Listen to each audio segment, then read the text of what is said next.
Notice کو یاد کیسے کیا جاتا ہے؟ جو نوٹس آپ بناتے ہیں لیکچرشپ کی تیاری کے لیے، پچھلی ویڈیو میں نے بتایا تھا کہ لیکچرشپ کی تیاری کے لیے نوٹس کیسے بناتے ہیں۔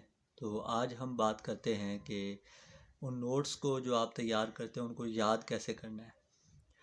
یاد کرنے کے لیے بہت ساری اسٹریٹجیز استعمال ہوتی ہیں، لیکن میں آپ کو وہ طریقہ بتاؤں گا جو میرا اپنا ذاتی استعمال کردہ ہے اور انتہائی مفید طریقہ ہے۔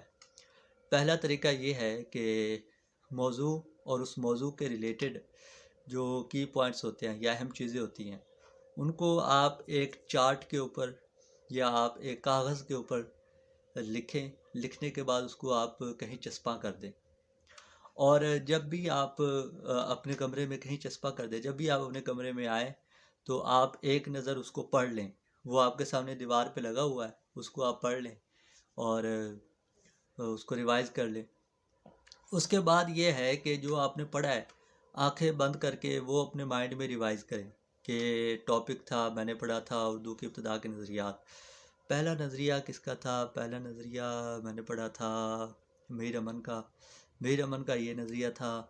اچھا، اردو کی ابتدا کے متعلق نصیر الدین ہاشمی کا کیا نظریہ تھا اور کون سی کتاب میں تھا؟ تو یہ اس طریقے سے آپ اپنی مائنڈ میں ریکال کریں، اس کو کہا جاتا ہے ریکال کرنا۔ تو اس طریقے سے آپ ریکال کرنا شروع کریں، اور جہاں سے آپ کو لگے کہ آپ کو بھول گیا ہے وہاں سے آپ دوبارہ اپنے نوٹس اٹھائیں اور دیکھیں، اور بار بار اس کو ریکال کرتے رہیں، بار بار اس کو اپنا خود ہی سیلف اسسمنٹ جس کو کہتے ہیں، اپنا خود ہی جائزہ لیتے رہیں تاکہ آپ کو چیزیں بھولیں نہیں اور ہمیشہ آپ کے مائنڈ میں رہیں۔ یہ دوسرا طریقہ تھا۔ پہلا طریقہ تو یہ تھا کہ آپ ایک کاغذ کے اوپر لکھ لیں یا چارٹ کے اوپر لکھ لیں اور وہ آپ آویزہ کر دیں، اور اس کو آپ 7 دن تک یا 3 دن تک یا 7 دن تک آپ اسے لگا رہنے دیں، اور اس کو بار بار دیکھیں، پڑھیں، تاکہ وہ چیز بار بار آپ کے نظروں میں آئے، وہ چیز بار بار آپ کے مطالعہ میں آئے، آپ کی آنکھوں کے سامنے گزرے۔ یہ جس طرح ٹیلی ویژن کے ایڈ ہوتے ہیں نا، وہ بار بار کیوں دکھاتے ہیں؟ تاکہ آپ کو یاد ہو جائے۔ تو وہ بھی اسی طرح ہوگا کہ وہ آپ کے سامنے لگا ہوگا، بار بار آپ دیکھیں گے، آپ کو یاد ہو جائے گا۔ اور دوسرا یہ ہے کہ جو ٹاپک جب یاد ہو جائے تو اس کے بعد یہ آپ نے پڑھ لیا ہے تو اس کے بعد اس کو اپنے مائنڈ میں ریکال کریں، اپنے مائنڈ میں اس کو دہرائیں، یاد کریں کہ میں نے یہ ٹاپک پڑھا تھا، اس کے اندر یہ چیزیں پڑھی تھیں۔ اور جہاں سے آپ بھول جاتے ہیں وہاں سے آپ بعد میں دوبارہ اپنے نوٹس اٹھائیں اور دوبارہ وہ دیکھیں کہ میں یہ بھول گیا تھا، یہ چیز یہاں یوں ہے۔ تو اس سے بھی بڑا فرق پڑتا ہے، اس سے آپ کو بہت ساری چیزیں یاد ہو جاتی ہیں، اور یہ بھی پتہ چل جاتا ہے کہ آپ کو کتنا بھول چکا ہے اور کتنا آپ کو یاد ہے۔ تیسرا جو موسٹ امپورٹنٹ طریقہ ہے وہ ہے جی وائس ریکارڈنگ۔ وائس ریکارڈنگ کیا ہوتی ہے یا کیسے ہوتی ہے؟ یہ اس طریقے سے ہوتی ہے کہ آپ کے سامنے نوٹس ہیں، آپ نے اپنے نوٹس رکھے ہوئے ہیں، ٹاپک ہے، ٹاپک کے ریلیٹڈ آپ نے چیزیں بنائی ہوئی ہیں، اور آپ کو میں نے بتایا تھا کہ جب آپ نوٹس بناتے ہیں تو آپ اپنی ایک ذخیرہ الفاظ وکیبلری بھی مرتب کرتے ہیں، اپنی کتابوں کے نام بھی، اور اسی طرح باقی چیزیں بھی، تو ان کو آپ ریکارڈ کر لیں۔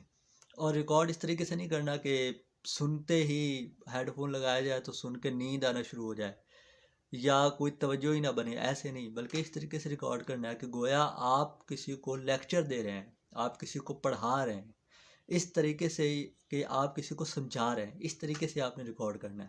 اس کو سامنے رکھیں اور ریکارڈ اس طریقے سے کریں، وائس میں، آڈیو میں، کہ گویا آپ کسی کو سمجھا رہے ہیں، اس طریقے سے آپ ریکارڈ کریں۔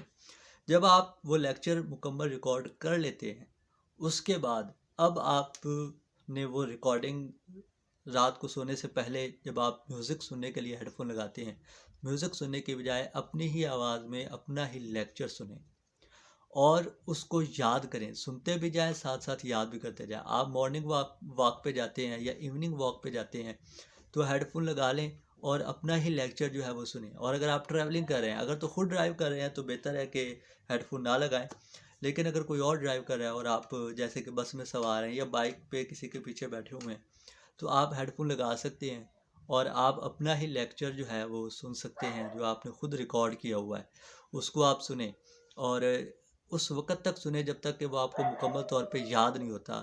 ہفتے کے 7 دن یا 7 دن تک تو وہ آپ سنتے رہنا، ایک لیکچر ہے 3 دن 7 دن 5 دن وہ آپ سنتے رہیں، اس کے بعد پھر جب وہ آپ کو یاد ہو گیا اچھے طریقے سے، آپ سمجھے کہ یہ یاد ہو گیا، پھر آپ دوسرا لیکچر اپنا سننا شروع کر دیں۔ لیکن ریکارڈنگ جب آپ نوٹس بنانے بیٹھتے ہیں نوٹس بنانے کے بعد اس کو پڑھیں، اور اس کو اس طریقے سے پڑھیں کہ اب میں نے یہ نوٹس سمجھانے ہیں۔ پہلے سمجھنے کی نیت سے پڑھیں، بعد میں اس کو سمجھانے کی نیت سے پڑھیں۔ سمجھنے کی نیت سے پڑھیں گے تو آپ کو سمجھ آئے گی۔